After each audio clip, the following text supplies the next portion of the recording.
donde se alojan las venas mesentéricas del colon. Entonces empezamos. ¿Quiénes son los céstodos? Son aquellos parásitos, como la gráfica dice, ¿no? Encintados, ¿no? Su morfología es muy distintiva.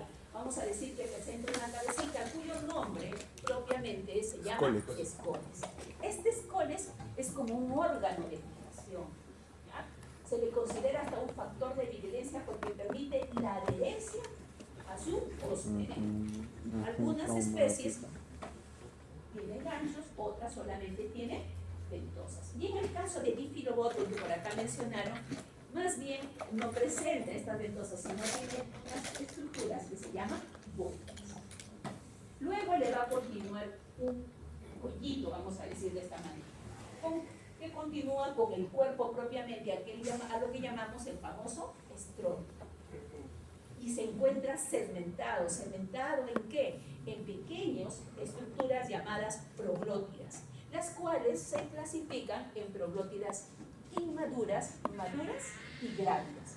Como es un parásito que presenta presenta hermafroditismo, no necesita que haya, vamos a decir, la cópula de un hembra y macho, sino hacen una autofertilización. Y en estos proglótidos grávidos, ¿qué va a pasar? Se van a almacenar los huevitos. Estos huevitos son muy importantes mencionarlos. ¿Por qué? Porque dentro de ellos va a haber un embrión. Este embrión se llama oncósfera. Y en el caso de Taenia solium, esta oncósfera tiene ciertos factores de virulencia que son unas catexinas. ¿Ya? En la Universidad Cayetano Heredia hay un doctor que se llama Mirko Simic, que tiene un equipo, y él hizo la caracterización de muchas de estas enzimas, esas catexinas. ¿Y qué hacen estas catexinas? Lo que hacen es lisar la membrana de la pared intestinal. ¿Para qué? Para poder penetrar. Y como oncósfera es que penetran y van al torrente sanguíneo. ¿Y dónde se alojan? Principalmente en América. ¿Dónde se alojan? En el cerebro, ocasionando el cuadro que ustedes conocen o que conocemos como neurocystic cirrhosis. Este parásito no tiene un sistema digestivo. Bueno, este grupo de parásitos no tiene un sistema digestivo desarrollado. Lo que tiene, más bien, es un tegumento. Vamos a decir como su piel, para que lo entiendan, ¿no? Y en ese tegumento que tiene unas estructuras que se llaman microtricas. ¿Y qué hacen? Son como, vamos a decir, como pequeñas vellosidades intestinales que van a favorecer la absorción de los nutrientes. Entonces ellos hacen absorción de los nutrientes a través de este tegumento. Ya.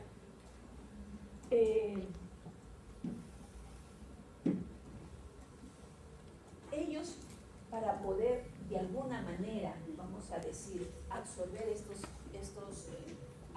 nutrientes, va a permitir que realices su organismo ciertos movimientos, pero este movimiento está regido por un sistema neuromuscular. Dentro del grupo de los céstodos hay diferentes especies. Las especies que más conocidas, que están, por ejemplo, Taenia solium, Taenia saginata. Existen otros tipos de Taenia como Taenia asiática, pero aquí vamos a ver a Taenia solium, Taenia saginata. Vamos a hablar de Diphyllobothus pacífico, de Diphyllobothus lactum, de Hymenelepis nana, hoy conocida como Rhodopterosis nana, de Hymenelepis diminuta. Y aunque, repito, no vamos a ahondar sobre Echinococcus granulosus, ellos presentan estadios larvarios. Y cada estadio larvario toma un nombre. Pueden presentar uno o dos estadios larvarios. Por ejemplo, en el caso de tenias, de las tenias, ya sea Taenia solium o Taenia saginata, el estadio larvario se llama cisticerco. Para el caso de Hymenelepis y Bipilidium caninum, el estadio larvario se llama cisticercoide. Eso es una pregunta siempre que les ponen en práctica. Los nombres de los estadios y ustedes hacen una confusión entre cisticerco y cisticercoide. Luego tenemos para Echinococcus granulosus la hidátida, ¿no? La hidátida en su interior va a presentar como unas bolsitas, si lo ven. Estas bolsitas, ¿ya?, que se llaman vesículas prolíferas, tienen en su interior al bebé de la tenia. Estas estructuras chiquititas que vemos dentro de esta vesícula se llaman protoscoles. Y en realidad, si uno lo observa al microscopio, que ustedes lo van a observar al microscopio, son como las cabecitas del futuro parásito. Bueno, les comento rápidamente, porque no me quiero meter en ese tema, porque es de la clase de parásitos del sistema respiratorio. Les comento, yo hice una investigación, es más, mi tesis de maestría lo hice en Echinococos. Y nosotros tenemos que ver la viabilidad de los quistes. Porque en este caso, para que una persona se infecte, ¿no? O mejor dicho, para que los perros se infecten, tienen que comer quistes viables. Si no, no va a salir la tenia adulta no se desarrolla, no elimina los huevos y el hombre no se infecta. Entonces nosotros teníamos que hacer eso. Porque ¿saben qué hacía con estos quistes para poder hacer mi tesis? Extraía los protocoles y a la mala le dábamos al perro. No me oyen. Eso hacíamos. Porque yo necesitaba al parásito adulto. Entonces ya se imaginan cuál era el final del perro, ¿verdad?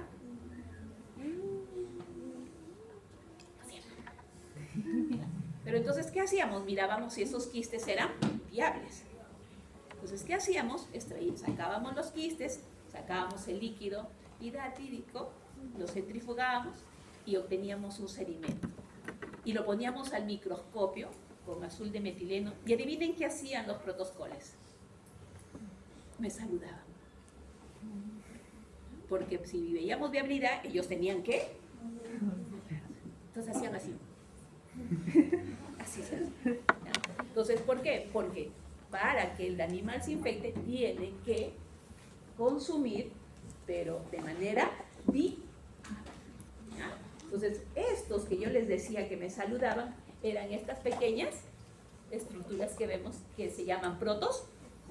Ustedes lo van a ver en la práctica, obviamente ya fijados, pues, ¿no? Y ahí no les va a saludar ya no les va a saludar. Y tenemos estos dos estadios que se llama el procercoide y el plerocercoide, que son los estadios del género Diphyllopotria. ¿Y por qué, perdón, es importante hablar de estos? Porque muchos de estos estadios son los estadios infectivos en algunas especies. Entonces empezamos con Taenia solium y Taenia saginata. Características, ¿no? Gusanos aplanados, largos, ¿no? Cuerpo cementado. Hay algo que sí ustedes tienen que aprender, y a veces el estudiante dice, ay, ¿por qué me tengo que aprender los tamaños? Pero es necesario.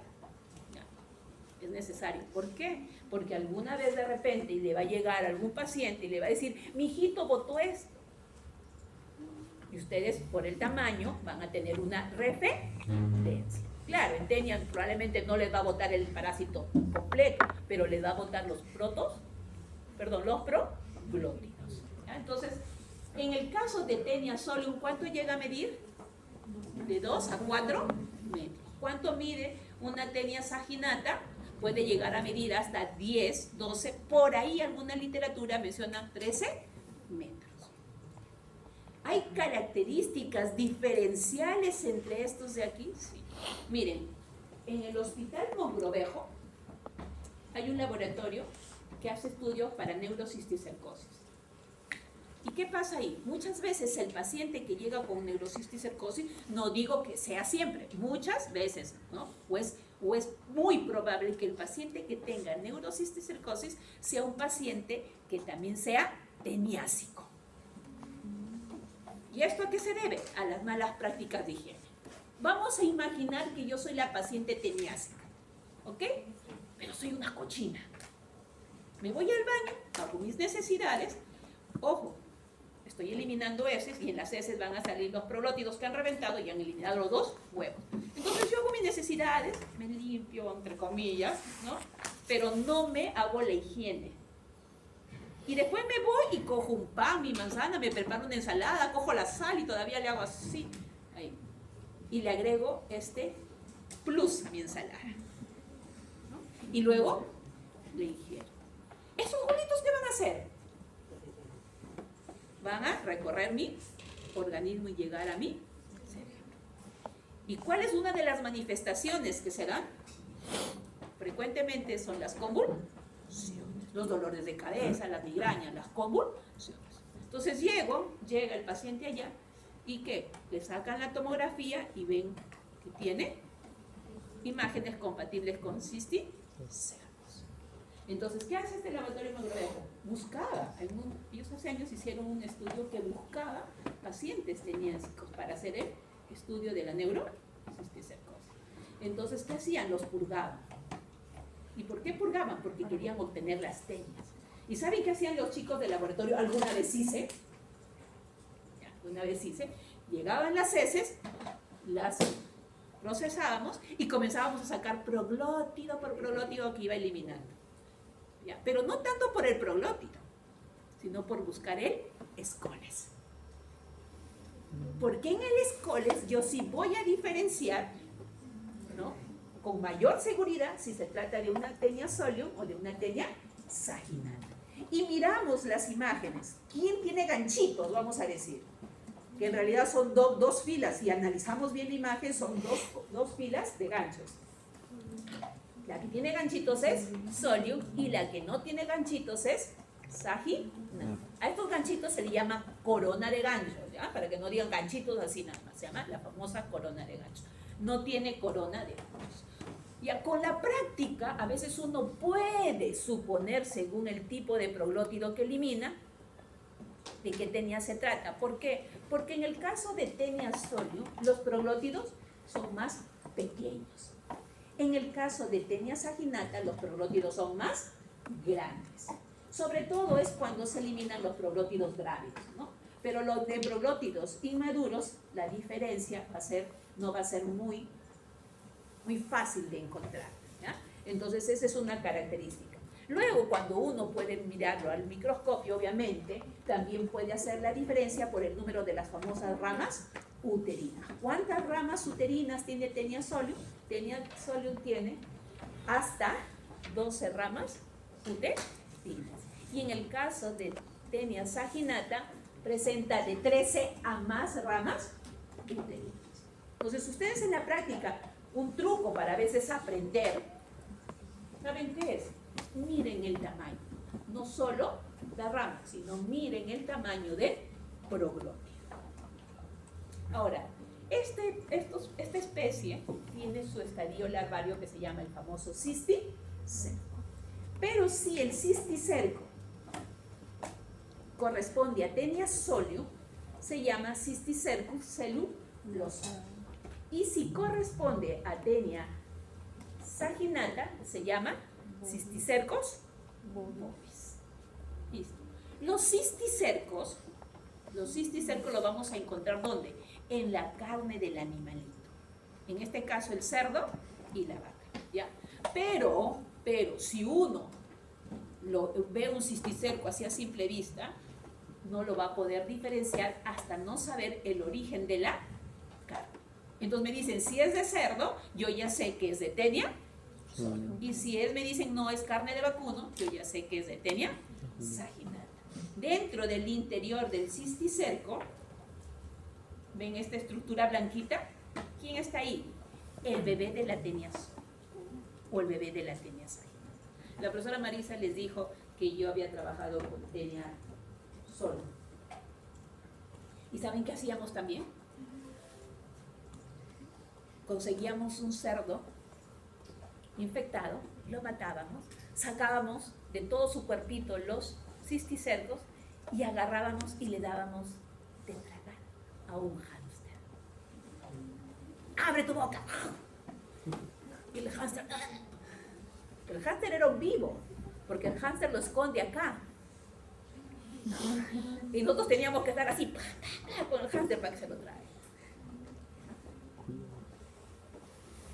Obviamente yo lo cuento en son de broma, hay todo un protocolo para el ¿no? No van a creer que el pobre hámster lo agarré y le hice eso, no. A mí me agarraban si yo hacía eso. Entonces, ¿qué hacíamos? Esperábamos un mes. Y luego, amor a la ciencia, chicos.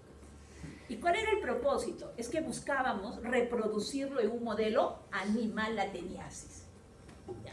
Porque hay parásitos que no son fácilmente reproducibles en modelos animales. Entonces hay que buscar Entonces, se buscó al hámster porque ya había cierta literatura que nos llevaba a decir, ¿no? Y sí pudimos conseguir tenias, ya, pero no del tamaño que encontramos en el humano. Tenias de 10, 15, mi mejor tenia creo que tuvo 20, 22 centímetros. ¿No? ¿Y cuál era el propósito? De cultivarlas a las tenias para que de ahí se obtengan ciertos antígenos secretores que ellos eliminan. Esos antígenos secretores, extraerlos y poder hacerlos para obtener kit de diagnóstico para teniasis. Esa parte no la hacía yo, esa parte lo hacían en la CDC de Estados Unidos. Pero mi trabajo era cultivarlas y mantenerlas vivas lo máximo que pueda. ¿Ah? Entonces todos los días las bañaba, las tenias. Les daba su caldito. Claro, porque hay que alimentarlas, ¿no? Y también obviamente me saludaba. A mí me encantaba cuando me saludaba. Alguna vez por ahí, por bañarlas, también las decapitaba. Y esas ya tenía que retirarlas porque ya no me eran útiles para el ensayo. Entonces dábamos los famosos cisticercos. Ahora, antes que se me pase, en la Universidad Cayetano estaba la doctora Manuela Velázquez. Ya entren a internet, busquen. Y ella en ratas está buscando reproducir ahora la neurocisticercosis. ¿Y qué hace? Inyecta a nivel cerebral las pobre ratita.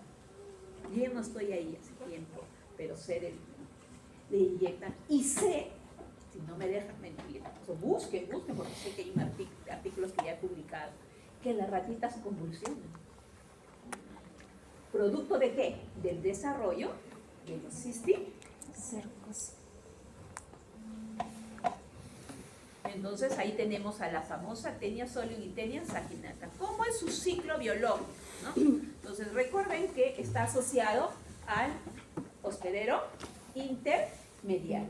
Porque el hombre es el único hospedero definitivo. Yo no voy a agarrar a un cerdo y voy a abrir sus intestinos y buscar una tenia adulta, jamás. ¿Ya? Entonces, ¿cómo es el ciclo biológico? ¿No? Las personas, ¿cómo adquieren? Comiendo si hablamos de la teniasis, comiendo al cisticerco. El cisticerco mal cocido, ¿no? Entonces, lo comen, ¿no? ¿Qué va a hacer? Va a romper la membrana del cisticerco y va a salir el escoles, que es el que yo les digo, el futuro, la futura tenia, el bebé de la tenia que les comento, ¿no? ¿Y qué hace? En el caso de Taenia solium, a través de sus ganchos se fija fuertemente. ¿Cómo son sus ganchos? ¿Han visto un anzuelo? El anzuelo, una vez que entra, cuando lo jalas, sufres, ¿verdad? Entonces así son sus ganchitos. Se ancla con los ganchitos, por eso es difícilmente de quitar, por decirlo de alguna manera. Entonces se ancla con sus ganchitos y comienza a desarrollar, porque él se desarrolla a partir del cuello. O sea, los proglótidos inmaduros están cerca al cuello. Luego siguen los maduros y finalmente los grávidos. Entonces se desarrolla y ¿qué viene ahí? Como los cerdos son coprófagos, o sea, basura, ¿no? Los cerdos son coprófagos, van y comen su alimento. O que puede estar infectado también con heces de humanas que tienen huevos. ¿Qué hacen?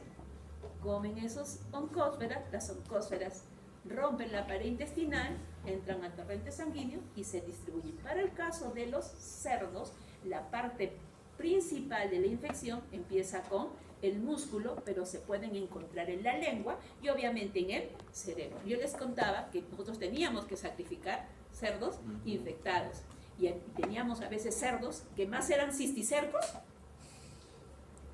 que sus órganos. Así, sin mentirles. Era una célula muscular, un cisticerco, una célula muscular, un cisticerco. Hablar de su cerebro mejor ni les cuento. Su corazón tenía, yo no soy médico, no sé si el corazón tiene alguna estructura que lo envuelva, que tome un nombre específico, pero como tenía una membrana llena de cisti, y los extraíamos. Todo su cuerpito estaba lleno de cisticerco. Entonces, ¿qué hacían, por ejemplo? Porque para comprar en la sierra, donde iban los veterinarios, la persona no le dice, ay, mi cerdito come caquita, no le dice la persona que le va a vender. Entonces, ¿qué hacían ellos? Agarraban al cerdo, abrían la boca y le levantaban la lengua. Y una manera de saber que era un cerdo con cisticerco era que le encontraban debajo de la lengua y a los cisti, es una prueba que hacen los veterinarios. Jala y ahí van a ver. Entonces, ellos a esos de ahí decían, con seguridad tiene cisticerco. Entonces, así hacían. Y finalmente se desarrolla, ¿no? Y la persona vuelve al ciclo al consumir esta carne del cerdo infectado. Algo similar ocurre con Taenia saginata. La diferencia que aquí, en vez del cerdo, ¿quién es? La vaca. Doctora, ¿cómo se agarra si eso no tiene la corona de ganchito? Por las ventosas. Por las ventosas. Sus órganos de fijación son los ganchos y las ventosas. Entonces, las ventosas, ¿qué hacen? Perdón si te toco. ¿Qué hacen? Cogen y como que hacen un acto de succión. Entonces, ¿ya? Obviamente que para el caso de la importancia médica, si bien los dos tienen una relevancia, ¿no?, en las enfermedades transmitibles a través de los animales hombres, ¿no?, Taenia saginata como que le ponemos un poquito de lado porque solo se queda en teniasis. Ustedes saben que hay una historia que antiguamente, en la edad media, virreinal, por ahí, las mujeres que éramos gorditas y querían adelgazar, comían, ¿no? Ajá. El problema es que ahí no sabían que habían dos, Taenia solo y Taenia saginata, ¿no? Porque si yo me comía la saginata, ok, yo como la saginata, la desarrollo, elimino los huevos, pero por más cochina que sea y yo preparo un alimento, esos huevos cuando me los consuma no me va a pasar nada, ni le va a pasar nada a la señorita si yo le invito a mi casa a comer, porque no hay desarrollo de teniasis por Taenia saginata por ingesta de huevos, solo por cisticerco. ¿Dónde cambia la cosa? Con Taenia sólido, porque aquí en el cuadrito estamos viendo que se desvía, ¿verdad? Porque aquí es donde viene, cuando más bien el hombre por accidente ingiere los huevos o porque él mismo se infecta por los malos hábitos higienes que tenga, es que desarrolla el cisticerco. Nosotros generalmente mencionamos la neurocisticercosis de repente por el impacto que tiene, pero en realidad la neurocisticercosis la podemos encontrar en algunos otros órganos, incluso donde lo han visto en la clase número 2, creo. ¿Dónde también? En el ojito, ¿verdad? En el ojito, ¿ya? Mire, para hablar de los céstodos de manera general, ¿ya? Para no repetir algunos puntos, cuando se da este proceso de infección, primero que tiene que haber, una vez que uno ingiere el estadio infectivo, la adhesión y la colonización en el intestino. ¿Ya? ¿Cómo lo hace? A través de sus estructuras o sus factores de virulencia. Luego se va a desarrollar en su estadio adulto. ¿Y qué va a hacer? Va a competir por los nutrientes. ¿Ya? Y en ese caso, ¿qué hace? No solo compite, sino al fijarse va a causar un daño.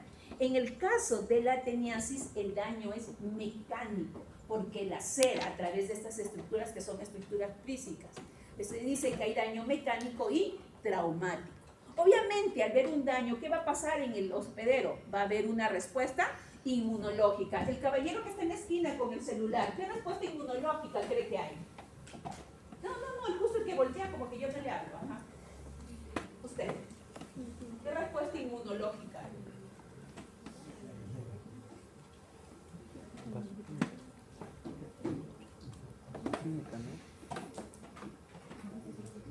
Sí, cualquier agente que nos está en nuestro organismo va a desencadenar una respuesta inmunológica. Eosinófilos también es parásito. También, ¿no? ¿Y qué hace la inmunoglobulina E? Feo, parásito. Hay una eosinofilia, porque eso es característico en la parasitosis, sobre todo del virus, ¿verdad?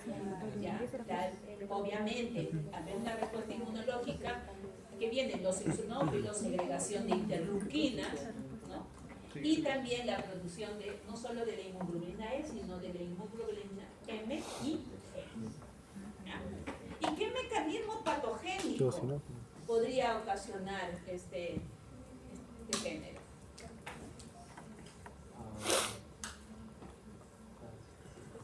Mecanismo. ¿Por qué se produce esta respuesta inmunológica? Porque como va a haber un daño traumático, ¿qué va a ocasionar ahí también las tenias? Van a ocasionar, aparte de la inflamación que ocurre, ellas eliminan ciertos desechos eso desencadena. Los mecanismos patogénicos que se dan gracias a los factores de virulencia y tienen que repetir la respuesta. ¿Y eran qué cosa? Los procesos de inflamación.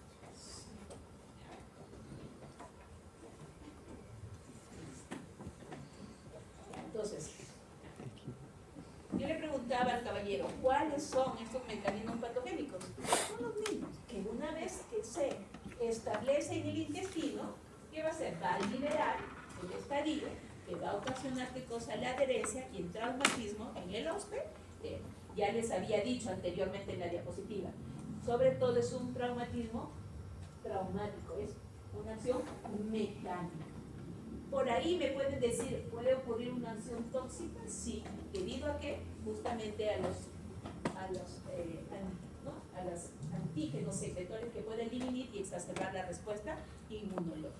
¿Qué síntomas se presentan generalmente? Primero, la falta de apetito, hay un dolor abdominal, puede ocasionar náuseas, diarreas, y en el caso de que se pueda, por ejemplo, dar la infección por neurocisticercosis, puede haber ciertas complicaciones como las convulsiones.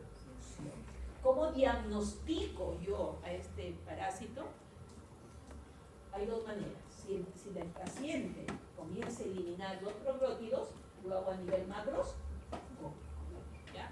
Y si estoy sospechando, porque siempre la doctora Marisa les dice, ¿no? Es muy importante que hablen con sus pacientes, preguntarles, ¿no? Ciertos hábitos, ¿no?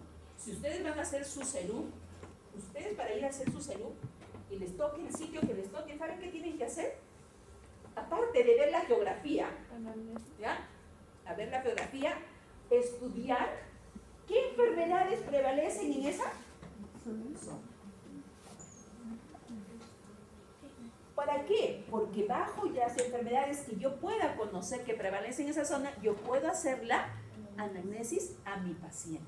Entonces yo veo una sintomatología, veo algún signo que me está poniendo estado de alerta y le pregunto, ¿no? Hasta le pregunto cómo se baña o dónde se baña, qué come.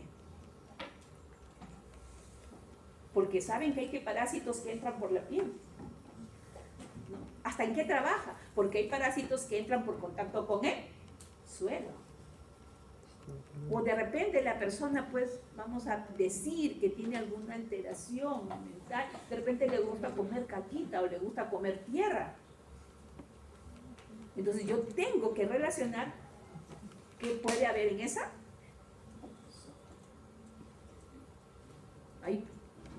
Ahí yo les voy a contar rápidamente. Yo hice mi serum y cuando yo hice mi serum, les cuento que mi serum me mandaron. ¿Alguien conoce Santa María de Nieves? ¿O saben dónde queda? ¿No? Yo tampoco lo sabía cuando dije sí. Y cuando llegué a mi casa, mi papá me miró con una cara que me dijo, ¿qué has hecho? Renuncié a mi plaza, me castigaron. Pero después hice mi serum. Y mi serum a mí me tocó en una zona endémica de malaria. Una zona nororiente, endémica de malaria. Entonces, paciente que venía con fiebres y calofríos, no voy a estar pensando, el médico no pensaba primero en tifoidea, en eso, ¿no? ¿Qué pensaba? En malaria. Así que no saben cuántas láminas de malaria me llegaban al día en el laboratorio. Porque en esos sitios, chicos, ¿saben quién es el que atiende? Son los serumistas. El médico de cabecera es un serumista. el único de laboratorio, un serumista. Esa es la verdad. Entonces, éramos la única herramienta para poder atender al paciente. El médico desde la anamnesis que le hacía y yo desde la parte de laboratorio que me llegaban las láminas y ni electricidad tenía. ¿Saben cómo utilizaba el microscopio? Siguiéndolo al sol. Claro. Se adapta a un espejo y lo sigues al sol. ¿Ya? Y cuando esa fue mi realidad, mi mamá compró un fluorescente y lo adaptamos a una batería. Entonces, ¿qué hacíamos? El espejo del microscopio lo proyectaba hacia el fluorescente. Entonces, el peruano es bien ingenioso. Entonces, ustedes tienen que ingeniarse esas herramientas para cumplir su labor. ¿Ah? Entonces, les decía, tienen que hacer la anamnesis. Entonces, de cómo, qué come, de dónde es, cómo vive. Entonces, ay, sí, yo creo chanchitos. ¿Y qué hace? ¿Los vende? ¿Y no los come? Ay, sí. ¿Y en su casa alguien más tiene diarrea? Sí. Lo primero, en zonas alejadas, ¿ustedes qué le van a pedir? ¿Una tomografía, una resonancia? Nada, chicos. Ahí tienen que ser amigos del laboratorista. Ya, pues, ¿qué le van a pedir? Es eso. Y si por ahí sospechan algo raro, hasta tienen que pedir las muestras de sus familiares. Porque ¿qué pasa si esa persona no es la teniásica, sino su familiar? Su familiar es el que prepara los alimentos y le está regalando en los alimentos los huevecillos, por este paciente viene de repente con burro. ¿Saben que hay casos en zonas residenciales de niñitos de 2, 3 años que han sido llevados a consulta y presentan neurocisticercosis y ellos ni siquiera todavía comen carne? Debido a la migración de personas que vienen de zonas, ¿no? Esta persona se ha visto, hay casos reportados que la que cuida al bebé es la paciente teniásica. A ustedes iba a decir, a todos que nos gusta ver TikToks, ¿verdad? Hay TikToks de médicos. ¿Ya? No, ya de médicos, también hay un montón de acá de estudiantes de medicina que yo los veo ahí. Ay, sí, me compro mis cracks, que no sé cuánto, que el ping pong con mi amiga. Ay, por favor, chicos. Yo les, ¿cómo dice? Estanqueo, ¿no? Pues, ya les decía esto, ¿por qué? Porque viniendo hoy día justamente viniendo en el corredor, abro uno de estos y me sale un TikTok de un médico, ¿ya? Y el médico pone una fotografía de un joven con neurocisticercosis. Y pone, ¿no? Ahí como, lo pone el bonito, yo no lo voy a contar tan bonito.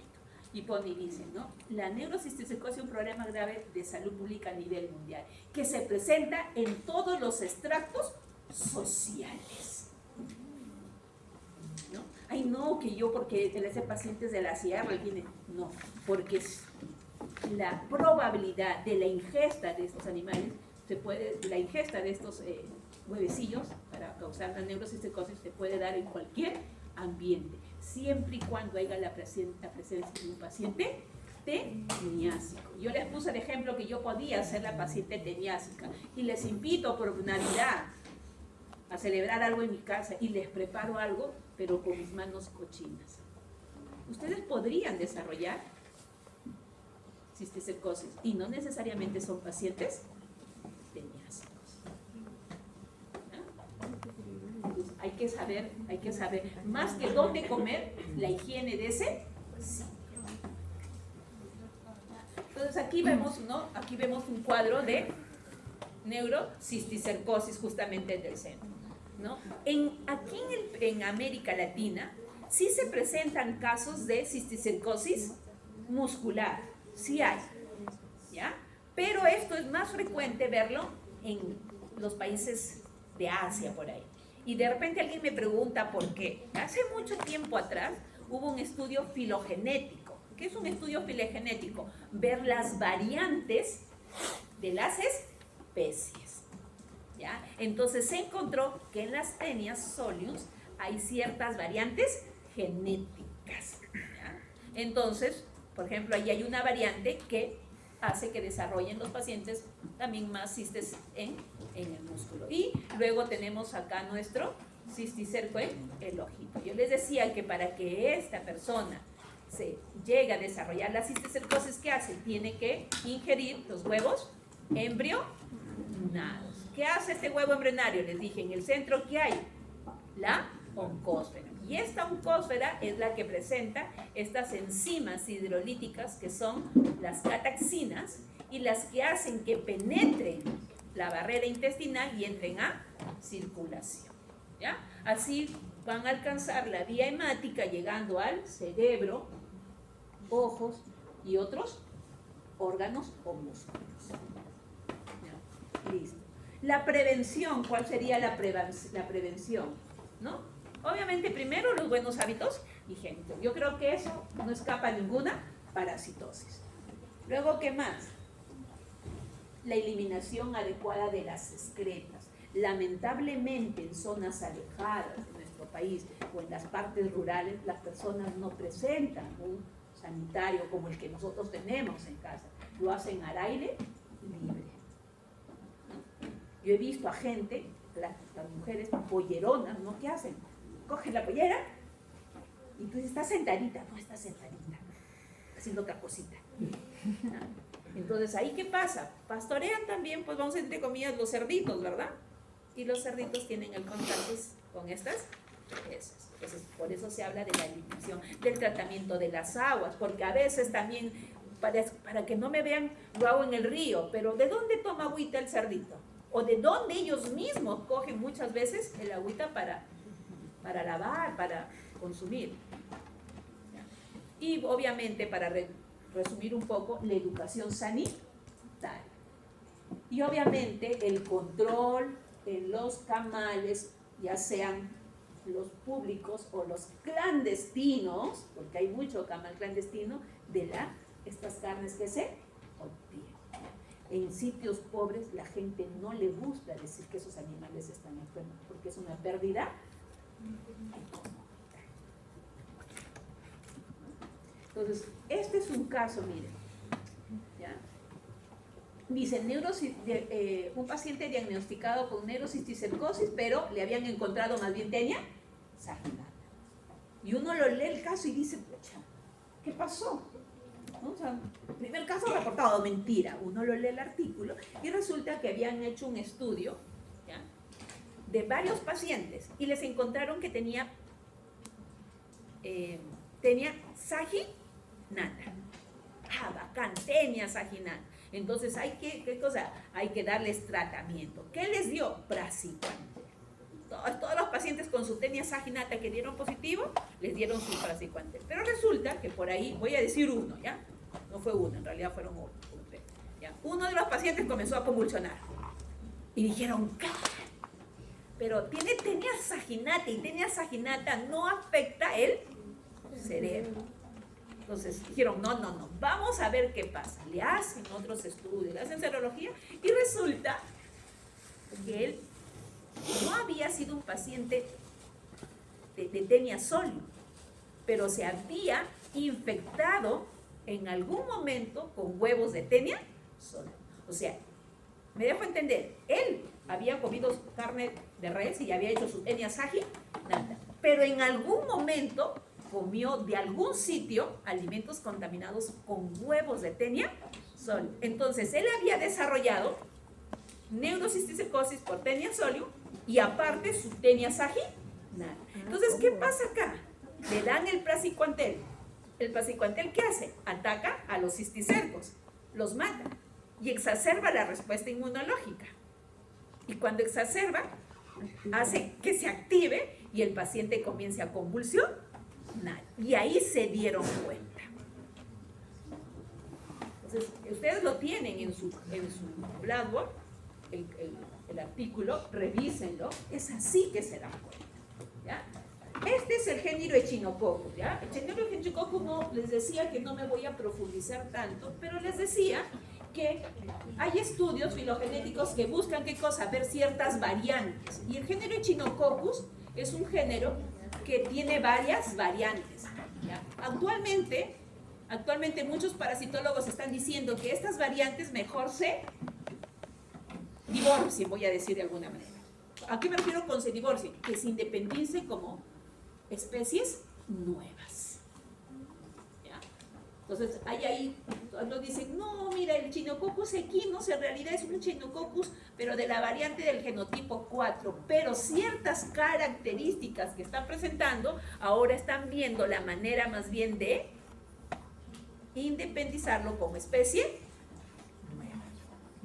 Ya, entonces vamos a ver que ahí se pueden reportar hasta 10 genotipos de Echinococcus granulosos. Yo les había comentado que yo hice mi tesis con perritos. ¿Por qué? Porque buscaba los quistes de diferentes. Yo buscaba quistes de oveja, quistes de alpacas, quistes de llamas. ¿Para qué finalidad? Para genotipificar. Y resulta que si hay genéticamente una distancia considerable entre las especies que afectan a las ovejitas con las que afectan a los camélidos andinos, o sea, las alpacas allá. Genéticamente sí hay una distancia. Tanto así que la literatura dice que es preferible, por ejemplo, al Echinococcus de las ovejitas, llamarle Echinococcus granulosos propiamente, y a los que afectan a las alpacas, llamarlo Echinococcus canariensis. ¿Ya? Y eso ya está en literatura antigua. Pero ustedes saben que eso no es fácil, hay que hacer muchos estudios, muchos análisis filogenéticos para ver realmente estas variantes. ¿Ya? Entonces, Echinococcus, recalcamos puntos claves ahí, ¿ya? El hospedero definitivo son los perros, los zorros, ¿ya? Los caninos son los hospederos definitivos. ¿Dónde se localizan ellos? En el intestino delgado. El hombre juega un rol de hospedero intermediario, porque él ¿cómo se infecta? Por la ingesta de los huevos. ¿A qué órganos va? Especialmente va a hígado y a pulmón. ¿Ya? Pero profesora, ¿por qué no vamos a estudiar en parásitos que afectan el tracto respiratorio si usted está diciendo que también va a hígado? Resulta que las personas que hacen la hidátide, ¿dónde viene la primera manifestación? En el pulmón. ¿Y por qué? Porque el pulmón es un tejido elástico y permite que el quiste se desarrolle o crezca más rápido frente a un órgano que su tejido es más comprimido y no le permite tanta extensión. ¿Ya? Por eso es la razón. Porque uno dice, ¿por qué? ¿No? ¿Ya? Pero en realidad es hígado primero. ¿Qué más podemos decir? Ah, ya, este es chiquitito. ¿Cuánto llega a medir eso? De 3 a 6 milímetros. Entonces ustedes van a ver como pequeños filamentitos chiquitos en las heces de los perros. ¿No? Y hay que sacar, y nosotros lo sacábamos con lupa. Una lupa grandota teníamos. Poníamos ahí y sacábamos. Para poder visualizarlos mejor. ¿No? Entonces, ahí tenemos, este se caracteriza, también es aplanado, pero solo presenta 3 proglóticos, ¿no? Uno inmaduro, uno maduro y uno grave. Eso es todo lo que tiene. ¿Ya? ¿Qué causa hemos dicho en el hombre? La hidatidosis. Acá tenemos la membrana de la hidátide, aquí tenemos la vesícula prolífera que yo les decía, y acá están las futuras tenias que se denominan los protos. Esto es lo que nos va a causar. ¿Ya? ¿Qué más vamos a ver ahí? Ah, puede ser pregunta del examen. Ah, siempre nos dicen, ¿qué mecanismos de acción dan estos parasitosis? Esta también tiene principalmente una acción mecánica. Acción mecánica por comprensión. ¿Qué hace? Hace que el órgano crezca y presione, mejor dicho, el quiste crezca y presione al órgano, causando ¿qué cosa? Por ejemplo, si se manifiesta mucho más en el pulmón, que causa fatiga, falta de respiración, y hay en casos que a través de la expectoración puede eliminar ciertos residuos de los quistes. ¿Ya? Y luego, ¿saben cuál es otra preocupación? De que ocurre casos o accidentes, o a veces de la misma comprensión que está creciendo la hidátide, se revienta. y se revienta y causa un cuadro anafiláctico, al cual está dentro de la acción alérgica. Este cuadro anafiláctico puede llegar a la muerte de un paciente. La resolución para el caso de pacientes que tienen hidatidosis generalmente es quirúrgica, ¿ya? Tanto así que en una operación así sacan. ¿Ya? En las zonas donde hay animales que tienen hidatidosis, dicen, ay, vamos a decir, mi llamita, mi alpaquita, mi ovejita, tiene bolsas de agua. Ustedes dirán, ay, no son bolsas de agua, son quistes hidáticos, ¿ya? Entonces pueden encontrar chiquititos hasta señores quistes. Pero eso no lo voy a tocar más allá porque se va a hablar bien ampliamente en parásitos que afectan el tracto respiratorio. Obviamente que las formas de prevención es, ¿qué cosa? ¿No? Una educación sanitaria, prohibir la eliminación de estos órganos infectados en el campo. ¿Por qué? Porque la gente dice, ay, para que me compren mi carne, que no vean el hígado y lo botan ahí, y viene el perro y lo come. El perro desarrolla el adulto y después está, ay, mi firulaz, qué bonito, y lo ves hasta en la boca. Y el perro viene hasta te lame, ¿no? Pero ese perro que ya te lamió, ya hizo su caquita y ya se fue a su caquita a olerla o faltearla y hasta lamerla. Y eso es. Yo he visto a personas que con que el perro le... Ojo, hay países como Nueva Zelanda que ya han podido erradicar con buenas prácticas de higiene, con una buena educación sanitaria. Entonces nosotros también debemos hacer eso, al menos para reducir estos niveles, porque en las zonas altoandinas, ¿ya? ¿Alguien acá es de Cerro de Pasco, de Puno? ¿Alguien? Esos son los dos sitios que yo fui a buscar quistes. ¿No? ¿Nadie? Yo me iba a los camales de Puno a poner mi cara de niña bonita para que me regalen las vísceras. Sí, de verdad. Claro, un frío de la matada ahí, pero para. Y obviamente a los camales no llegan pues los animales infectados generalmente. Ya, nada más rápidamente es el caso de un niño de 5 años con hidatidosis cerebral. El diagnóstico de la hidatidosis en el humano no es pues que le pido caquita y veo los huevos, porque no tiene el parásito adulto, solo desarrolla la hidatidosis. Entonces, ¿cuál es la manera del diagnóstico? Serología. ¿Ya? Y obviamente que las imágenes ayudan al diagnóstico. Dicen, no, compatibles con, hay un bulto, hay que saber qué es.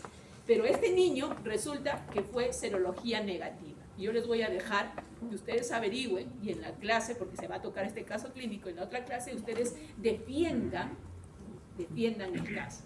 El niño fue serología negativa, pero la anamnesis del doctor fue el que dijo, aguanta, aquí hay algo raro, quiero una imagen. Y esa es la imagen del niño, ¿ah? Un pequeño detallito, ¿lo ven? En su cerebro, ¿verdad? Chiquitito. Ajá. Chiquitito. Y así fue que pudieron diagnosticarlo y operarlo. ¿Hidatidosis siempre por serología? ¿Hidatidosis es siempre por serología? Tú no tienes el parásito adulto.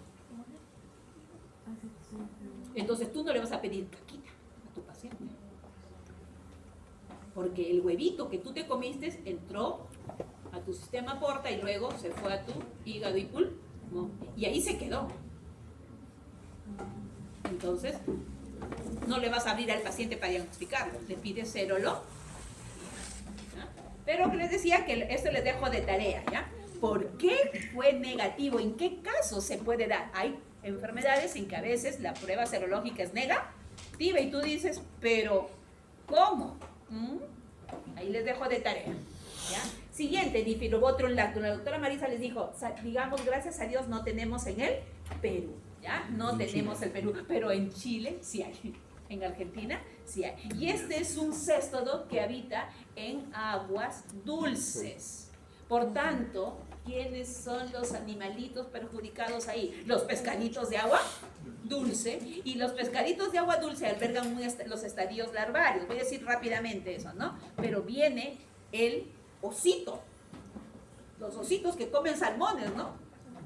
Se comen. Y los ositos desarrollan el estadio adulto. El hombre se convierte en ¿qué? En un hospedero definitivo, pero accidental.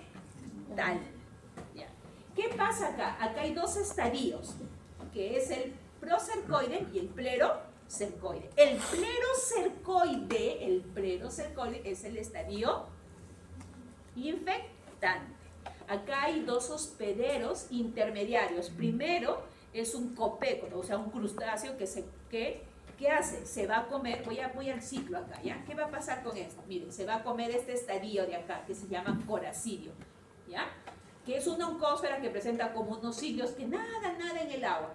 Viene un crustáceo y se lo come y desarrolla el estadio de procercoide. A este crustáceo se lo come un pescadito y desarrolla el estadio de plerocercoide. Viene el osito o de repente el hombre al consumir y es el que se come este estadio, el estadio de plerocercoide, y es ahí donde desarrolla al parásito. ¿Dónde lo desarrolla? En su intestino. En el caso de Diphyllobothrium lactum, ¿cuánto puede llegar a medir? La profesora ya les indicó. Hasta 10 metros. 10, más, hasta 25 metros. ¿Ya? No presenta ventosas, presenta unas estructuras que se llaman bótrias. ¿Ya? Aquí no hay ganchos, no hay ventosas, presenta unas estructuras llamadas bótrias. ¿Ya? ¿Y qué pasa? Va a desarrollar el parásito y va a eliminar unos huevitos que son muy característicos, porque hay otra cosa en la práctica. Los alumnos me decían, tanto huevo, ¿cómo lo diferencio? Y yo decía, tanto alumno, ¿cómo los diferencio? Porque cada uno tiene sus propias características. ¿Ya? En el caso del huevo de Taenia solium, que sí lo han visto en una práctica, ¿verdad? Sí, es redondito, con doble carenita y tiene como rayitos de bicicleta, ¿verdad? Este no tiene ese. Este es un huevito un poquito, voy a decir, rechonchito. Y se fijan acá que le falta un pedacito. Ya. Este pedacito está acá, ¿lo ven? Ese pedacito se llama opérculo. Opérculo. ¿Ya? Y en algunos casos, ¿no? En la otra parte del huevito, vamos a decir, en el otro extremo, van a encontrar una pequeña protuberancia, no sé si notan acá como un piquito. Ya. Ese se llama el botón apical. ¿Ya? A veces el botón apical difícilmente lo podemos observar, pero el opérculo sí se observa. Entonces esto, ¿y qué es el opérculo? Como una tapita. Esta tapita se abre y ¿quién sale? El corazón. Por ahí sale, ¿ya? Entonces, si bien nosotros tenemos dos especies, que es Diphyllobothrium lactum, ¿no? Que está asociada a los animales, a los peces, vamos a decir, de agua dulce, tenemos a Diphyllobothrium pacificum, que ahora mucha de la literatura ya le está cambiando el nombre y le está poniendo Adenocephalus pacificus, ¿ya? Y miren, ya Diphyllobothrium lactum le ponen el Diphyllobothricephalum lactus, ¿ya? Entonces, en el caso de Diphyllobothrium pacifico, que sí lo tenemos en el Perú, este llega a medir de 1 a 2 metros. Pero este es de agua salada, Y en este caso, sus hospederos ya no pues van a ser los ositos, ¿no? ¿Quién ha visto un osito ahí, un panda ahí en la playa? No, ¿verdad? ¿No? Un oso marrón, no sé cómo se llama, no hemos visto, ¿no? Pero ¿qué vemos? Focas, leones marinos, ¿verdad? Ellos son los hospederos definitivos habituales. El hombre se convierte en un hospedero definitivo accidental. El ciclo es igualito. La diferencia, ¿cuál es? Que uno es de río o agua dulce y el otro es de agua salada. Ya, hay diferencias en tamaños. En tamaños sí hay diferencias. Los huevos son iguales, no lo voy a poder decir. Ay, no, acá yo digo Diphyllobothrium lactum, pero vive acá en Chiclayo. En la playa de Pimentel todavía. se pasa. ¿No? O vive acá, nada más una playa de acá, Herradura, ¿no? Agua dulce, ¿no? No, se pasa. ¿Listo, chicos? Ya. Ahora, en el caso de Diphyllobothrium lactum, sí se asocia mucho a que este parásito compite con el hospedero por la vitamina B12. ¿Y por qué compite? Porque tiene unos receptores que antes que el hospedero lo absorba, él lo coge. ¿Y qué pasa con el hospedero? ¿Para qué es la vitamina B12? Ustedes ya han llevado biología. Ácido fólico. La vitamina B12 no es ácido fólico. La cianocobalamina, muy bien. ¿Y para qué es buena la cianocobalamina?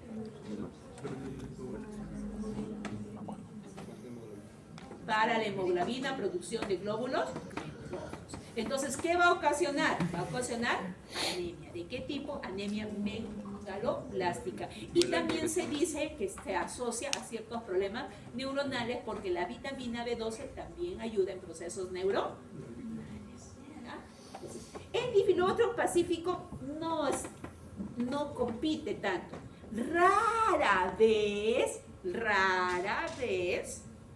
se ha encontrado que puede ocasionar un tipo de anemia. Les digo esto ¿por qué? Porque si hay un artículo del Perú que habla sobre Diphyllobothrium pacífico causante de un cuadro de anemia. ¿Ya? Pues te buscan y dicen, la persona dijo, no, realmente. Seguimos, Hymenolépis. Dentro de Hymenolépis tenemos a dos Hymenolépis. Hymenolépis nana y Hymenolépis diminuta. ¿Ya? Nana por su tamaño, chiquitita. ¿Cuánto mide la pobrecita? ¿Cuánto creen que mide? De 2 a 4 centímetros. ¿Cuánto mide la diminuta? La diminuta puede medir hasta 60 centímetros, es más grande. ¿Ya? Morfológicamente, a diferencia que una es en tamaño normal y la otra es en tamaño photochep, las características son iguales. Para que me entiendan, pues, ¿ya? Para que me entiendan. ¿Listo?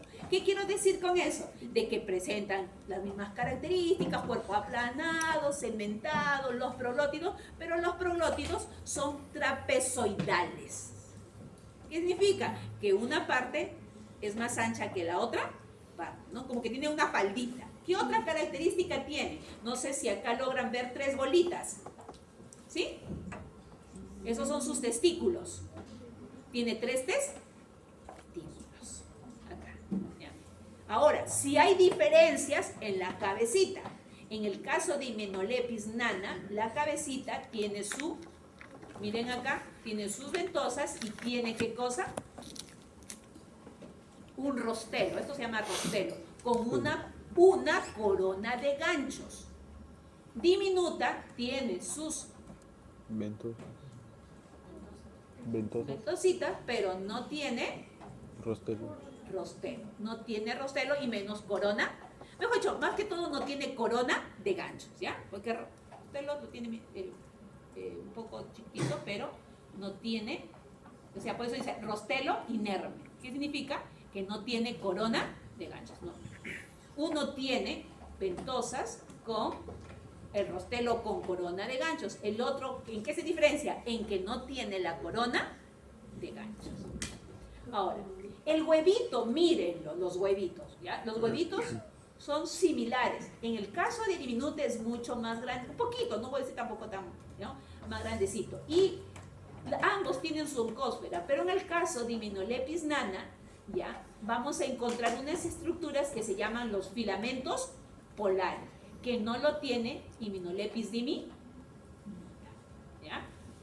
En el caso de los huevitos de nana, los huevitos pueden medir entre 30 a 45 metros. Este puede medir de 60 a 80, ¿ya? Entonces siempre hay una diferencia en tamaño. ¿Y qué otra cosa? En el microscopio, ¿qué van a ver? Ay, lo van a ver circular, es un poco translúcido el huevo, de verdad. Circular, translúcido. Dice, ¿qué veo? A veces el tamaño no nos ayuda porque no estamos familiarizados con los tamaños, ¿no? Entonces, ¿qué hago? Le busco. Si yo veo que tiene estas estructuras como pelitos, que se llaman filamentos, es nana. Y si no tiene, es diminuta. ¿Cuál es su estadio larvario? Su estadio larvario se llama cisticercoide. ¿Y en qué se diferencia del cisticerco? ¿Qué le ven acá? Una colita. ¿Ya? Una colita. Aquí. Y aquí voy a aclarar ya, porque a veces siempre ha sido motivo de discusión a veces. Este es el ciclo biológico, ¿ya? Y nosotros estamos viendo ahí flechas azules y flechas rojas. ¿Ya? ¿Y por qué incluso en internet cuando uno busca esta flechita aparece a veces de rojo? Aquí nosotros le hemos evitado con azulita por cuestiones didácticas. ¿Por qué? Porque lo que está en azulito es lo que ocurre en el hombre en la especie Hymenopletis nana, que antes le decían Hymenopletis nana variedad nana. Miren, y van a decir ahora, ¿por qué tanto nana nana?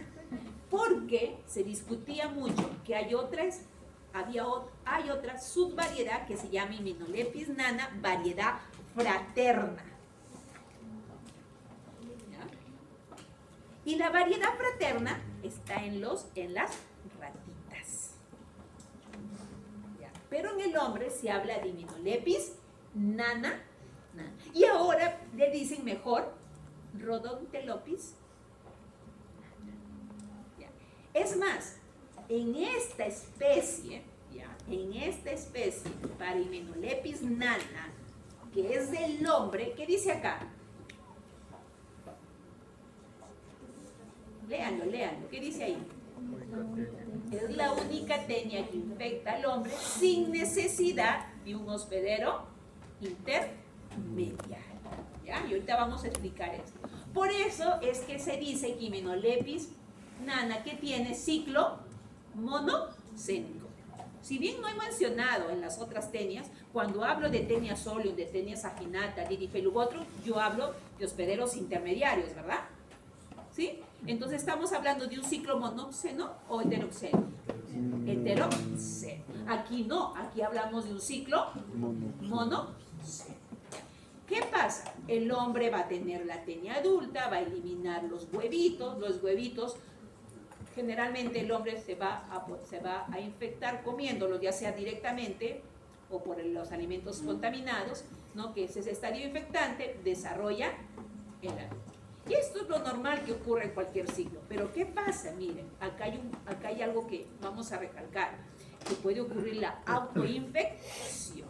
Y estamos hablando de una autoinfección interna. ¿Por qué? Porque estos huevitos de ahí, van a permanecer en el intestino. Y dentro del intestino van a liberar al embrión, ¿ya? A la oncósfera, que se llama embrión hexacanto.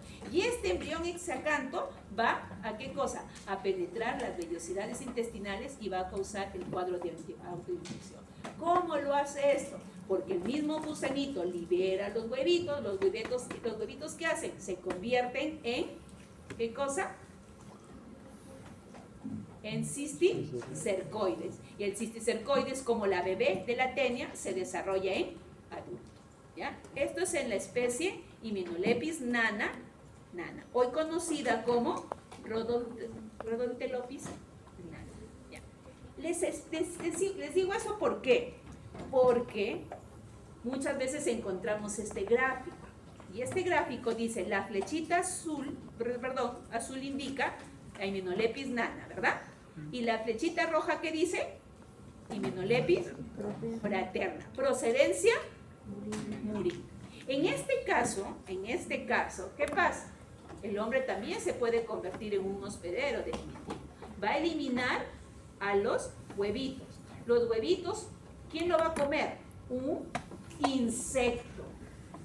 Puede ser una pulga, un gorgojo. ¿Ya? Y dentro de este insecto se va a desarrollar el estadio de cisticercoide. Y nadie come piojos, nadie come pulgas, ¿verdad? Ni que fuéramos locos. Ahí le patea, le dice él, me dice. ¿Usted come piojos, caballero? No, pulgas tampoco, ¿verdad? Cree que no ha comido. ¿Qué pasa? Por accidente se ingiere. ¿Cuándo pasa eso? Cuando hay mal almacenamiento de alimentos, en las harinas, en los fideos. ¿Han visto que ahí pueden crecer los famosos gorgos? parásitos. Entonces, de esa manera accidental uno los puede desarrollar, porque cuando hay mal almacenamiento de esos, ¿no? Probablemente también hay quienes visitan las ratitas, ¿ya? Entonces ahí queda pues su pulguita, su gorrojito, y es de esa manera accidental. Y esta es pregunta de examen, chicos, ¿ah? Y ustedes ponen, no, el cistis cerco, y es de ciclo heteroceno, es de ciclo monoceno, ¿ya? Y acá en el cuadrito lo recalcamos. Hospedero definitivo es el humano, ¿ya? Generalmente es una manifestación asintomática, ¿ya? Pero ¿de qué va a pasar? De que va a depender del número de parásitos que hay ahí, ¿ya? Entonces, cuando hay un número de parásitos, el daño va a ser mayor, es un daño mecánico, va a haber una inflamación, ¿no? Va a exacerbar la respuesta inmunológica y va a ocasionar cuadros de hipersensibilidad. Aquí se manifiesta bastante la inmunoglobulina E. Y se dice que, por ejemplo, el daño que ocasiona, que ya les dije es un daño traumático, al ver la producción de estas inmunoglobulinas, se produce también cuadros alérgicos. Y se considera una parasitosis masiva cuando hay más de 15.000 huevos por gramos de heces. La otra especie es Hymenopletis diminuta. Ya hemos dicho que esta carece de la colonita de ganchos, ¿no? Es más grande, mide de 20 a 60 centímetros. Pero en esta, ¿quién dice que es el hospedero definitivo? Los roedores. El hombre se convierte en un hospedero accidental. Y en este caso, si va a haber un hospedero intermediario obligatorio. Por ende, ¿el ciclo qué es? ¿Monóxeno o heteróxeno? Heteróxeno. ¿Quién es ese hospedero? También un artrópodo. Igual una pulguita, un piojito, que se come al huevito y desarrolla ¿qué cosa? El estadio de cisticercoide. Entonces, pregunta de examen, ¿cuál es el estadio infectante para Hymenopletis nana? Para nana. Cisticercoide. No me entendieron nada, entonces. A Hymenopletis nana no me entendieron nada, con rima. Repetimos. El hombre elimina ¿qué cosa? El huevo. Y se come el huevo. Solo cuando hay autoinfección, no necesita comerse ni un cisticercoide. El huevo se queda en el intestino. El huevo se queda, el huevo no sale. Y ahí se desarrolla el mismo huevo a cisticercoide. Y sigue el ciclo. Ya. Por ende, ¿quién es el estadio infectante? El huevo. ¿Qué tipo de ciclo es? Monoceno. ¿Necesita un hospedero intermediario? No. Hymenopletis diminuta.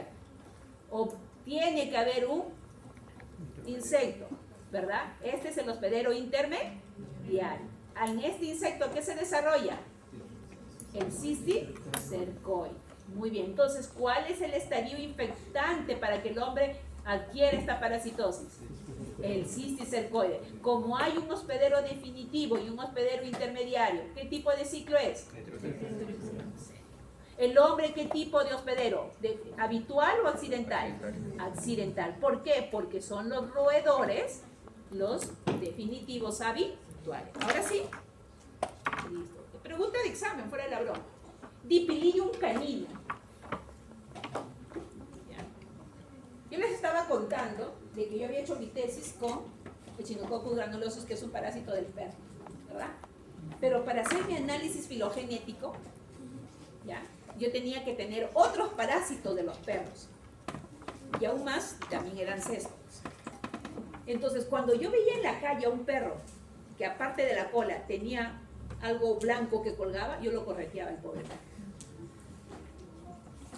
Porque este parásito es como una tenia, mide 60 centímetros. Y los perritos que están infectados, a veces los troglótidos cuelgan un poquito y se ven. Yo he visto perros que caminaban con algo tuviera blanquito que colgaba. ¿Y por qué? Porque los troglótidos son grandes, bueno, son como un arroz, se ven. Y tienen la forma de un arroz incluso. Entonces, yo corría ¿para qué? Para poder extraer y cuando haga mi análisis genético, yo diga que es realmente echinococcus y no otra especie también de céstodos propiamente de los perros, ¿no? Entonces yo hacía eso. ¿Y por qué les cuento esto? Porque este es un parásito que está en los perros. Este parásito en sus escoles tiene sus ventosas, pero también tiene un rostelo retráctil, pero ya no tiene una coronita de ganchos, ni tiene dos coronitas de gancho como en Taenia solium, sino, ¿conocen un dedal que las antiguas usaban? ¿Cómo era un dedal? Así, y un montón de huequitos, ¿verdad? Igualito es su rostelo. Un montón de filas de ganchos. Un montón tiene. ¿Ya? Y en la práctica aquí en la universidad, esa sí es de la universidad, hay un escoles que tiene el rostelo salido y se ven todos los ganchos ahí rodeados. Ya. ¿Qué otra cosa vamos a diferenciar acá? Que sus proglótidos son alargados, tienen la forma de un arroz y algo muy característico que presenta dos poros genitales. Uno acá y el otro acá. ¿Ya? Este parásito, como en todos los céstodos, es hermafrodita. Entonces, en el proglótido grávido, ¿qué se va a producir? Se va a producir la fecundación vamos a decir, la fecundación y la producción de los huevos. Pero estos huevos, ya, si ese huevo se eliminara solito, puede decir así solito, es un huevo bien similar al de Taenia solium. Pero ¿cuál es, profesora, la diferencia? Porque el humano también puede desarrollar accidentalmente esta parasitosis. Que los huevos no se eliminan solitos, sino se eliminan en paquetes. ¿Ya? Por eso no aparece un huevito solito, aparece un paquete. Este paquete se llama cápsula ovígera. ¿Ya? Ese paquete se llama cápsula ovígera. Y la literatura nos dice que puede albergar en promedio de 8 a 15 huevos una cápsula ovígera. Entonces, ¿cómo se da esto? El hospedero habitual son los animales, un perrito, un gatito. ¿Ya? Vamos a decir acá un perrito. El perrito alberga el estadio adulto. En el estadio adulto se van a formar los huevitos y van a ser eliminados a través de las heces. ¿No? ¿Cómo se eliminan estos huevitos? En paquetes llamados cápsula ovígera. ¿Y qué pasa ahí? Ya.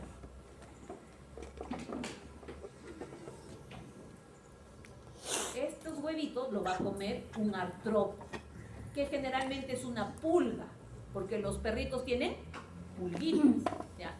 Entonces, ¿qué pasa cuando se lo come la pulguita? Aquí, en los huevitos, que está la oncósfera, estas van a eclosionar y van a desarrollar un estadio que se llama también la larva cisticercoide. Y esta larva cisticercoide se va a desarrollar en la pulguita, ¿ya? Ahí se va a desarrollar. Y es cuando el hombre, de manera accidental, o el perro, por el que es lo más cotidiano que haga, se ingiera la pulguita, es que desarrolle la Taenia adulta. ¿Ya? Entonces, el hospedero habitual son los perritos, los gatitos, y el hombre se convierte en un hospedero accidental. ¿Ya? Habitual, el perrito, el gatito, y el hombre accidental. ¿Dónde se aloja en el hombre? Así como en sus hospederos habituales, en el intestino delgado. ¿Ya? ¿Qué hace como otros céstodos? Compite por los alimentos, por los nutrientes. ¿Ya? Entonces, ahí terminamos con lo que son céstodos. Respecto a céstodos, ¿alguna pregunta? Porque vamos a pasar a otra clase. Ya no a la clase céstoda, sino vamos a pasar a la clase tremata. ¿Preguntas de céstodos o algo no quedó claro? ¿Nada? Listo. Entonces pasamos a trematos. Al iniciar la clase dijimos, ¿no? ¿Cómo se dividen los helmintos? Y por ahí me dijeron platelmintos y nematelmintos. En los platelmintos dijimos dos: céstodos, que son los alargados, ¿no? Y los tremátodos, que son los de forma de hoja. una de las características de estos grupos era el hermafroditismo, pero yo les dije, hay una excepción. ¿Por qué? Porque dentro de este grupo, acá este de acá, hermafrodita, este de acá paragonismos, hermafrodita, y este que dice chistosoma, también tiene un asterisco. ¿Por qué? Porque estamos viendo que hay una hembra y un macho. Profesora, pero usted dijo forma de hoja, este tiene forma de hoja, este tiene forma de hoja, y este no tiene forma de hoja. Mentira, sí tiene forma de hoja. Ya. La hembra no, pero el macho sí. Lo que pasa es que el macho se encorva. ¿Ya? ¿Y saben para qué se encorva? Para albergar a la hembra en la copulación. Por eso. ¿Ya? Entonces, uno lo va a ver en la práctica y lo va a ver como si fuera una estructura cilíndrica. En realidad el macho no es cilíndrico, sino que tiene esa morfología así, esa posición para albergar a la hembra. Y a eso se le conoce como, ese espacio que hace el macho se le conoce como el canal ginetoforo. Entonces, aquí tenemos a estas tres especies. En el Perú tenemos fasciola, tenemos paragonismo, no tenemos, al menos hasta ahora, vean que las cosas pueden cambiar, ¿no? No tenemos eschistosomiasis, pero lo tenemos vecinita, aquí nada más al borde. Porque, por ejemplo, en Brasil sí hay eschistosomiasis. Y nosotros compartimos frontera con Brasil. ¿Ya? Entonces, si ustedes saben que a veces las migraciones o las presencias de los hospederos intermediarios hagan ¿qué cosa? Hagan que esas parasitosis ingresen al país. ¿Ya? Estos parásitos, el grupo de los tremátodos, siempre en su ciclo vamos a encontrar ¿qué cosa? ¿Qué son estos? Moluscos, ¿verdad? O caracoles. ¿Verdad? Vamos, siempre en su ciclo biológico tenemos que mencionar a un caracol. Por ejemplo, para fasciola, Lignaea. Para paragonismos, Aeropyrgus. ¿Ya? Y para Schistosoma, Bionfalaria. Ellos se convierten en sus hospederos intermediarios. Puede haber uno o dos hospederos intermediarios, ¿ya? Porque en aquí, por ejemplo, para el caso de paragonismos, está un cangrejito que se llama Hipolobusera. ¿Ya? Y en el Perú tenemos casos de paragonismos y dicen, ay, las personas se han infectado por consumo de cangrejos. Y de repente, ¿no? Nuestra memoria a veces nos engaña y solo pensamos cangrejos en el mar, ¿no? Un chupe de cangrejos, ¿no? Una parihuela con sus cangrejos. Pensamos en los cangrejos marinos, pero hay cangrejos de agua dulce y hay pueblos donde se consumen estos cangrejos. Y estos cangrejos son los que albergan los estadios infectados. Entonces, son hermafroditas, ya le dije, con excepción, también presentan sus ventosas. En la parte de acá presentan la ventosa central y la ventosa oral, que les sirve también como órganos de fijación. El primer parásito que vamos a ver es fasciola hepática.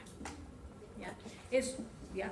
Son parásitos que generalmente sus hospederos habituales son animales, por eso son consideradas zoonosis parasitarias. En el caso de fasciola hepática, ¿dónde se alberga? Se alberga en los conductos biliares. Tienen esta formita de acá y salen moviéndose así. Y como son parásitos de animales, cuando uno va a los camales y están infectados, ustedes abren ese hígado y salen un montón así, moviéndose. Son grandes, miren, de 2 a 3 centímetros. ¿Ya? ¿Y dónde se habita? En los conductos biliares. ¿Cómo es que llegan a los conductos biliares? Ahorita lo explicamos esto. ¿Cómo es que llegan a los conductos biliares? Para ello yo he tenido que, ¿qué cosa hacer? Comer mi estadio infectante. Y mi estadio infectante se llama metacercaria. ¿Ya? Se llama metacercaria. La metacercaria va a llegar, ¿ya? Va a llegar y se va a desenquistar ¿ya? Se va a desenquistar en las paredes intestinales. ¿Y qué cosa va a hacer? Va a migrar al peritoneo. Se dirige a la cápsula de Gleason. ¿Dónde queda la cápsula de Gleason? ¿Dónde? Es una cubierta del hígado, ¿verdad? Entonces, penetra la cápsula de Gleason, entra el parénquima hepático y luego a los conductos biliares. Y en los conductos biliares se desarrolla y los obstruye, no deja que la bilis salga. Por eso que los huevitos de esta especie son huevitos bien amarillos, porque han capturado la bilis. ¿Ya? ¿Qué pasa con mis pacientes que tienen esta enfermedad? ¿Qué les va a pasar? Les va a ocasionar unas úlceras, les va a ocasionar una disfunción hepática, puede llevar a cirrosis, a insuficiencia hepática, y hay literatura, aunque no está bien todavía fundamentada, que se dice que puede ser las infecciones con fasciola pueden ser predecesoras para más adelante que un paciente genere cáncer hepático. ¿Ya? Entonces, ¿cómo las personas se infectan? Hemos dicho, empezando, tenemos acá los animalitos que tienen el estadio adulto. Como es un parásito hermafrodita, elimina el huevo. Este es un huevo, disculpen la expresión, es un huevo grandote. ¿Ya? También tiene un opérculo. ¿Ya? De ese opérculo, ¿qué va a migrar? ¿Ya? Pero eso va a pasar en el agua. ¿Qué va a migrar? Va a migrar una larva que se llama miracirio, que tiene cilios. Y esos cilios van a nadar en búsqueda ¿de qué? De un caracol. ¿El caracol de qué especie? De la especie Lignaea. Y en el caracol se van a desarrollar los estadios de Poroquistes, Redias y cercarias. Las cercarias tienen una colita. ¿Y esa colita para qué le sirve? Para que nade. Nada. ¿En búsqueda de qué? De una planta acuática. Y en la planta acuática se va a ir a pegar porque tiene una especie de pegamento como cemento, para que me entiendan que se pega fuertemente. Ay, yo compro la plantita y la lavo. Mentiras, no sale. Yo les voy a mandar la lámina de la metacercaria, pero acá la universidad tiene una metacercaria que no se nota, pero sí se ve cómo está bien pegada en un pedazo de hoja. ¿Ya? Y esa metacercaria tiene su ciego, tiene su ventosa, o sea, es un parásito bebé. ¿Ya? Y uno come estas metacercarias, ¿ya? Por eso es muy importante saber la procedencia de esas plantas, ¿no? Por eso mucho ahora se habla de la hidroponía, ¿no? Del cultivo hidropónico para evitar la ingesta de plantas con aguas regadas de plantas regadas con aguas servidas. Entonces, ¿qué pasa aquí? Una persona consume la metacercaria se desenquista en el duodeno, y del duodeno, ¿qué va a pasar? Va a migrar. ¿A dónde va a migrar? Bueno, migra, rompe la pared y se migra. ¿A dónde? A la cavidad peritoneal. Luego va ¿hacia dónde? A degradar la cápsula de Gleason. Luego entra el parénquima hepático y luego a los conductos biliares. ¿Ya? ¿Y ahí qué pasa? Ahí comienza a obstruir. Obviamente, ¿qué pasa aquí? Cuando llega a los conductos biliares, recién se hace bien adulta. Porque mientras va migrando, todavía se le dice que es una adolescercaria. O sea, todavía es juvenil. Se dice sí, así se le dice. Lean su botero, y los que no tienen botero hasta lean su becerril si gustan, y dice la adolescercaria. O sea, una larva juvenil. Y cuando llega ya a su hábitat, se convierte en adulta. Entonces, ¿qué pasa aquí en adulta? ¿Qué pasa? Va a desarrollar los huevos pueden ser deglutidos y eliminados a través de las heces. Todo esto, ¿qué va a causar? Hemos dicho una respuesta inmunitaria. ¿Hay complicaciones a largo plazo? Claro que sí hay complicaciones a largo plazo. ¿Por qué hay complicaciones? Porque estamos diciendo que va a ser ¿qué cosa? Va a haber una insuficiencia hepática, una cirrosis. Incluso donde se alberga puede formar especie de fibrosis. En el Perú tenemos nosotros fasciola hepática, claro que sí. Miren las zonas que tenemos con fasciola hepática, ¿no? Las zonas más rojitas que están distribuidas las fasciola hepática. Bueno, la América Latina de por sí presenta zonas endémicas de esta fasciolasis. el parásito. ¿Ya? Entonces, les decía, tenemos la dolocercaria y la fase adulta. Entonces, ¿qué pasa ahí? Se van a ver dos cuadros. Se dice la fase crónica, la fase aguda y la fase crónica. La fase aguda es la fase donde está haciendo la migración el parásito. ¿Ya? Yo puedo ver pedirle a una persona en fase aguda heces, no. Pero yo tengo la sospecha por la anamnesis, pero si está en fase aguda, es una adolocercaria. Entonces, sexualmente todavía no está reproduciéndose. Entonces, no va a haber manera de ver huevos. ¿Qué tengo que hacer? Serología. ¿Ya? Cuando ya ya se alojó en los conductos, ya se volvió adulta, es que ya en ese momento hay procesos de fecundación, siendo hermafrodita, y ya estoy eliminando huevos. Entonces, en este caso, yo sí puedo pedir heces. Por eso es que en el diagnóstico, ¿qué dice acá? En la fase aguda, yo me voy a las pruebas inmunológicas. Y en la fase crónica, obviamente, también puedo pedir prueba inmunológica porque ha habido respuesta del sistema, ¿verdad? Pero yo ya puedo encontrar los huevos en las heces. ¿Ya? Hay personas que a veces consumen el hígado un poquito crudo, ¿ya? Y ahí todavía hay, pues, adolocercarias, ¿no? Y algunas adultas. ¿Y qué hacen estas? Estas, cuando lo ingieren, se pegan en la faringe. Ajá. Y a esto de acá se le llama el síndrome de Halston.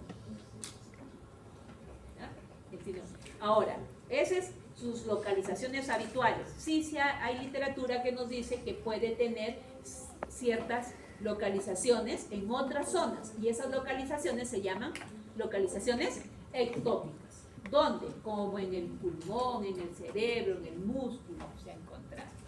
Nuestro siguiente parásito es Paragonimus mexicanus, que es el mismo que ya le vamos a decir el Paragonimus peruviano.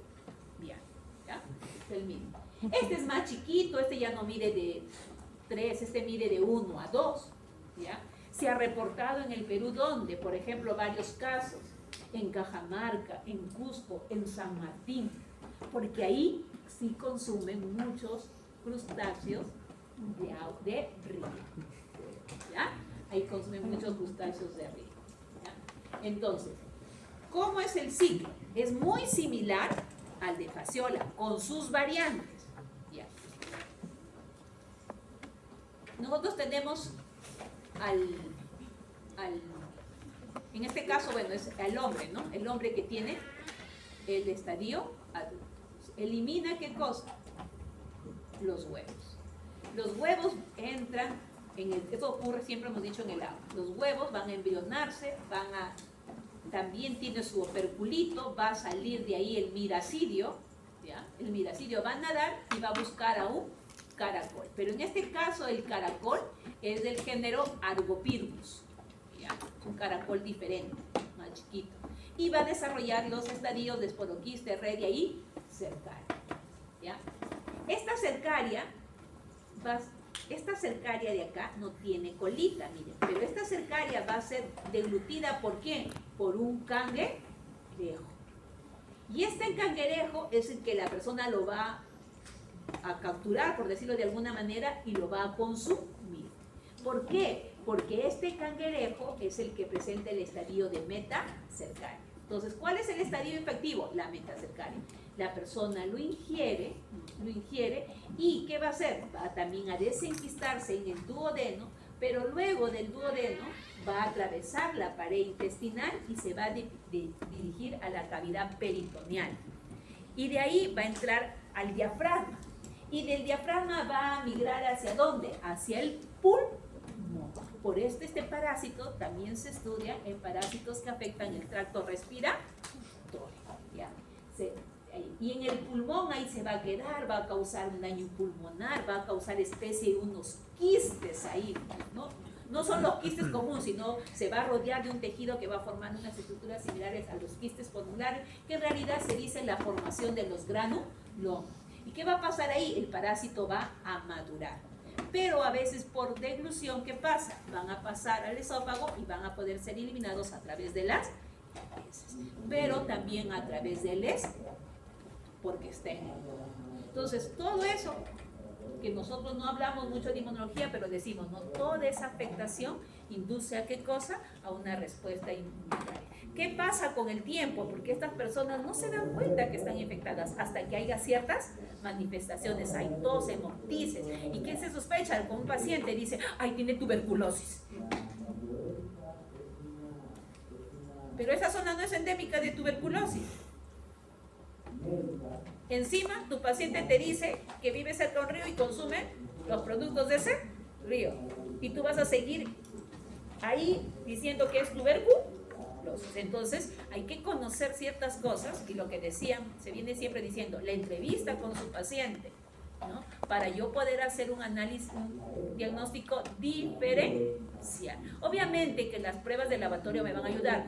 Si yo sospecho y veo una tos y hemoptisis, pues le pido heces y le pido esputo. Y no solo esputo para becar, sino también esputo de repente para observar otros esputos. ¿Ya? A largo plazo, ¿qué puede causar en un paciente? Un derrame pleural. ¿Ya? ¿Hay localizaciones ectópicas de este parásito? Sí, también hay localizaciones ectópicas. ¿Puede migrar hacia dónde? Puede migrar también hacia el cerebro. ¿Ya? También puede. Entonces ahí, ¿cómo se manifiesta? Se manifiesta por, justamente les decía, ¿no? Cuadros de pequeñas hemorragias en el pulmón, y por eso es que el paciente hace hemoptisis. ¿Qué más por acá? Ya, en el diagnóstico, les decíamos, ¿no? En el diagnóstico. El diagnóstico dice, ¿no? El huevo, ¿dónde? En el esputo. Por la misma localización. ¿Ya?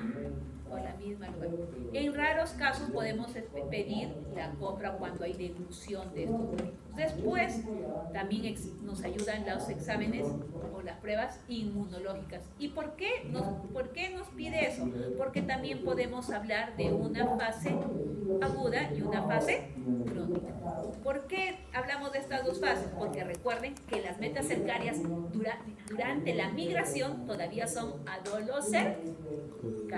Y cuando ya llegan a su hábitat, maduran, ¿verdad? Y ahí se producen por eso acá dice, ¿no? La fase inmadura y la fase A. Rápidamente, este es un caso, ¿no? Un paciente que llega y equivocadamente le dicen que tiene tuberculosis. Y de tuberculosis no tenía nada. Sí, no tenía paraconimiasis. Y este es un paciente del Perú, de San Martín. ¿Y por qué? Porque obviamente le hacen la clínica, ¿no? Y bueno, ya en el tratamiento ven que hay granulomas de acá, pero ¿por qué hubo un diagnóstico errado? Porque él comenzó a hacer dolor torácico, tos y hemoptisis. Y dijeron, esto es típico de tuberculosis. Le hacen la prueba de tuberculosis con Nielsen, negativo. Pero ojo, porque eso también ustedes tienen que, la anamnesis les ayuda. A veces les puede salir negativo y ustedes saben que el paciente puede tener la enfermedad y tú tienes que tratarlo, no le puedes decir no. Igualito es en malaria. En malaria a veces cuando el paciente llega en un estado que no es febril, no salen los parásitos. Y tú le das el resultado negativo, pero el paciente está con todito y el doctor le tiene que dar. ¿Ya? Todavía no hace malaria, pero el doctor, ¿qué hace? Ustedes como médicos, ¿qué van a hacer? Van a darle el tratamiento para malaria, para Plasmodium vivax, que es el tratamiento más suave, porque para el tratamiento con falciparum es más agresivo. Entonces un laboratorista tiene que saber distinguir, no llegan a esa clase, de qué especie se trata, porque uno, vamos a decir, es el que hace la enfermedad entre comillas buena y el otro es la enfermedad mala. Por eso se llama malaria benigna y malaria maligna. Entonces ustedes como médicos, ¿qué van a hacer? Tienen que ver ese cuadro que tiene. A él dijeron, miren, beca negativo, pero le dieron tratamiento. Y el paciente seguía mal, hasta que fue llevado al hospital y le pidieron nuevamente, ¿no? Nuevamente le pidieron nuevos análisis y ahí se dan cuenta que más bien tenía para, Gonia. ¿no? Y nuestro último parásito, echistosoma, ¿ya? Este es el que presenta el famoso dimorfismo sexual. Ahí dice, son alargaditos, ¿no? Porque esa es la apariencia visualmente que nos da, ¿no? Miden de 1 a 2 centímetros. La verdad que 2 centímetros es bastante. En la práctica lo van a ver que miden como 1 centímetro. ¿Ya?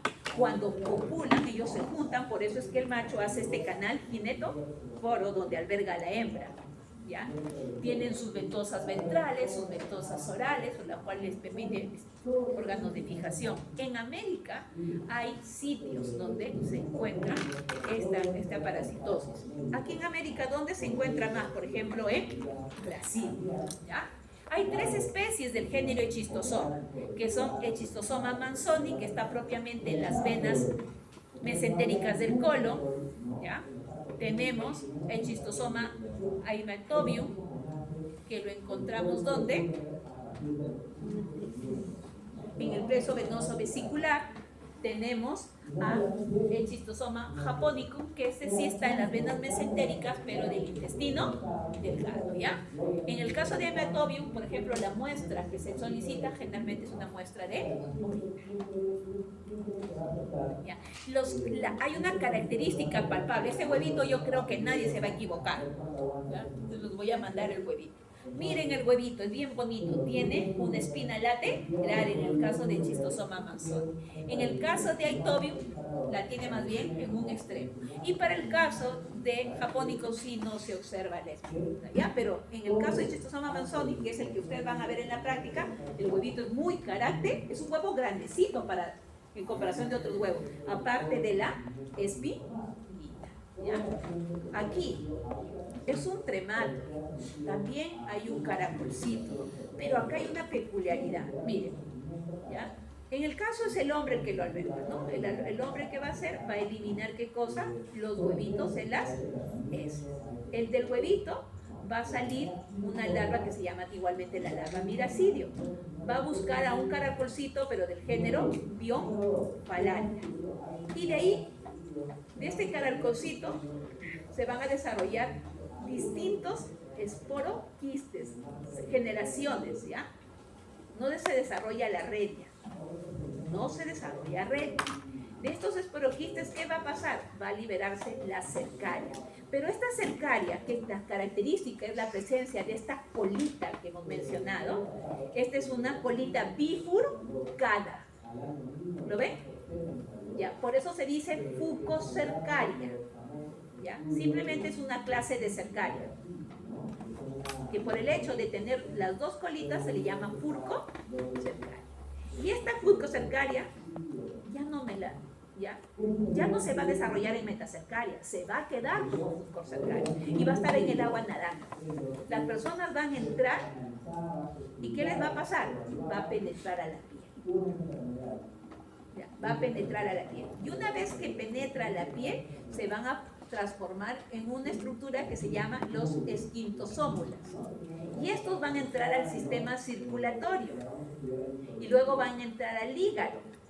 Y en el hígado se van a convertir en adultos, pero luego van a pasar a las venas mesentéricas y ahí van a copular.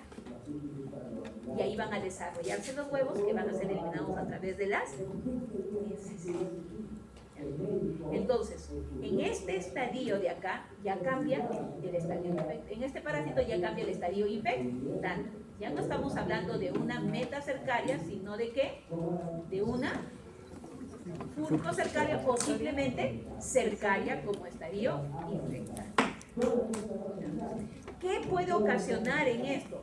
En los pacientes, por ejemplo, los huevitos se pueden quedar en el hígado, muchas veces, a veces en el hígado ahí, y van a formar, se van a rodear de células, ¿ya? De un grupo de células entre macrófagos, neutrófagos y todo ahí, y van a formar lo que se conoce también como un granuloma, ¿ya? Como un granuloma. ¿A qué va a conllevar? Que se produzca un cuadro de fibrosis, de cicatrizaciones ahí. Y esto que va a llevar a que también pueda haber algunas afecciones pulmonares o del hígado, también dependiendo de la zona donde va, ¿ya? Entonces, Entonces vamos a ver ahí la patología que ocasiona. Como en las demás especies de su grupo hay una fase aguda y una fase crónica. Como la lesión es una lesión que entra por la piel, se le dice que ocasiona un cuadro de dermatitis. Y como es un parásito que se adquiere a través, ¿no?, generalmente de las prácticas que se dan en el agua, como la natación, se le dice la dermatitis de los nadadores. Al inicio de la infección, cuando se forman los cististosomas, y estos van a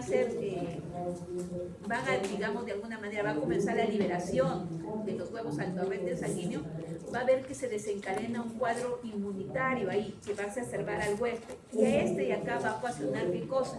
Fiebres altas, escalofríos, dolores musculares. Y a todo este conjunto de sintomatología se le conoce como la fiebre de Katayama.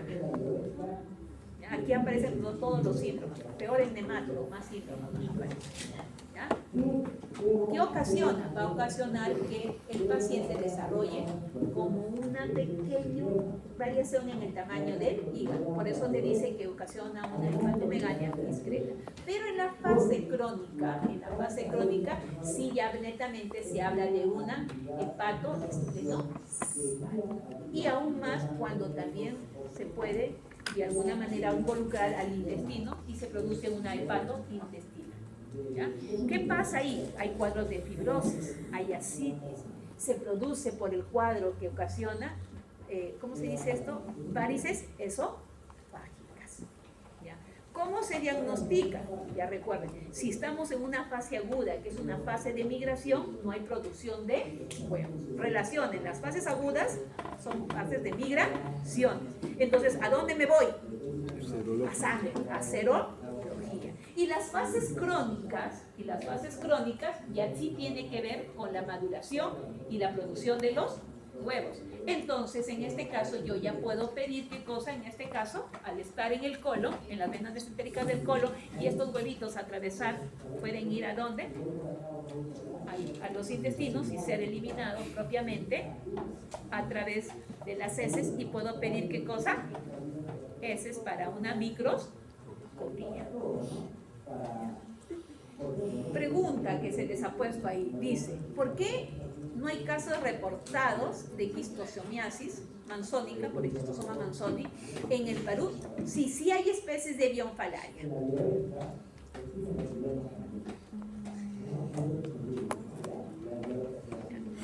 O sea, nosotros no estamos ajenos a que se puedan dar, ¿verdad?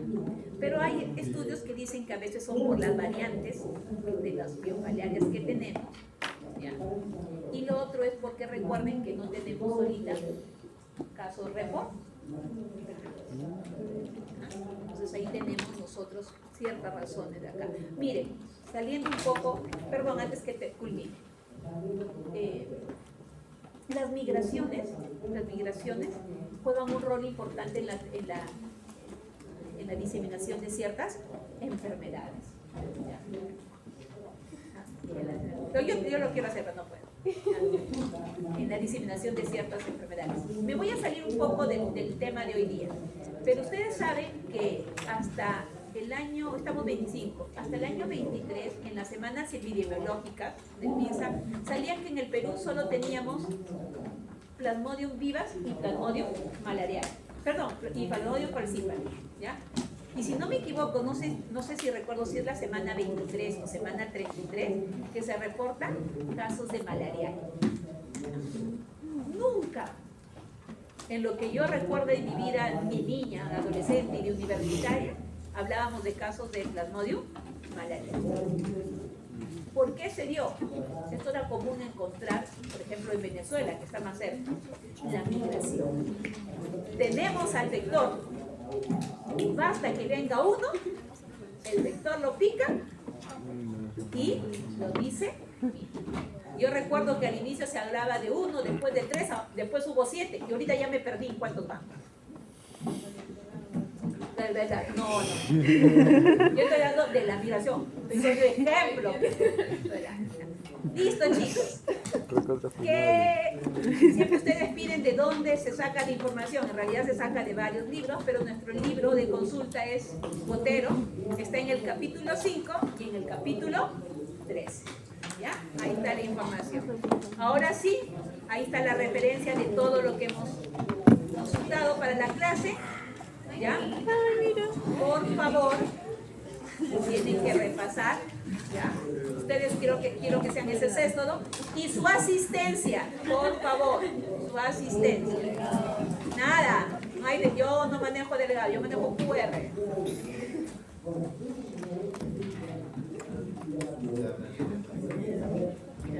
Tienen media hora para entrar. Cierra a la 1:15.